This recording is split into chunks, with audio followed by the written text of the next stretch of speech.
मा जाखो फंबाय?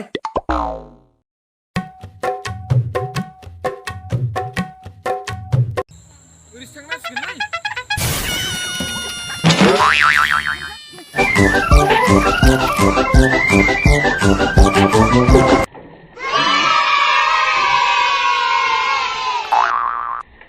फैबाय। ब्रेकआनो माबा मोसौ दुरुंखौ खानाया स्रा। आइदै बेबादि ना मिथिबा साइकेलखौनो बायावमोन ना आङो। सेनाबो गबोबायसो। आइदै